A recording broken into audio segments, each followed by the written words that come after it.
বাংলাদেশের মহান বিজয় দিবস ও বাহরাইনের জাতীয় দিবস উপলক্ষে ঢাকা বিভাগীয় পরিষদের উদ্যোগে বিনামূল্যে স্বাস্থ্যসেবা দিয়েছে আল রাবি মেডিকেল সেন্টার বাহরাইন। 3 দিন ব্যাপী 8,000-এরও বেশি প্রবাসী সেবা নিয়েছেন। গেল শুক্রবার সকালে আল রাবি মেডিকেল সেন্টার প্রাঙ্গণে ফ্রি স্বাস্থ্যসেবা কার্যক্রমের উদ্বোধন করেন বাংলাদেশ দূতাবাসের charge d'affaires AKM Mohiuddin Kayes. Medical সেন্টারের সিইও নওফেল আদাতিলের সভাপতিত্বে আয়োজন পরিচালনা করেন ঢাকা বিভাগীয় পরিষদের আহ্বায়ক নজরুল ইসলাম নাহিদ। স্বাগত বক্তব্য রাখেন ঢাকা বিভাগীয় পরিষদের যুগ্ম আহ্বায়ক রুবেল মাহমুদ। বিশেষ অতিথি ছিলেন বাংলাদেশ দূতাবাসের শ্রম সচিব মাহফুজুর রহমান, বাংলাদেশ স্কুলের চেয়ারম্যান মইজ চৌধুরী, বাংলাদেশ সমাজের সভাপতি মনজুর আহমেদ, বাংলাদেশ সোসাইটির সহ সভাপতি মাজারুল হক নয়ন সহ অনেকে। এই সময় দূতাবাসের শ্রম সচিব মাহফুজুর রহমানকে সম্মাননা স্মারক দেওয়া হয়।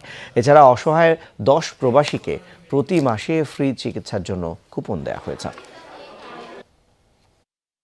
বাংলাদেশ কমিউনিটি মেম্বার্সদের জন্য আল রাবি মেডিকেল সেন্টার যে ফ্রি মেডিকেল ক্যাম্পের ব্যবস্থা করেছে, আমি আশা করছি এই ফ্রি মেডিকেল ক্যাম্পের মাধ্যমে বাংলাদেশি কমিউনিটি মেম্বার্সরা অনেক বেশি উপকৃত হবেন।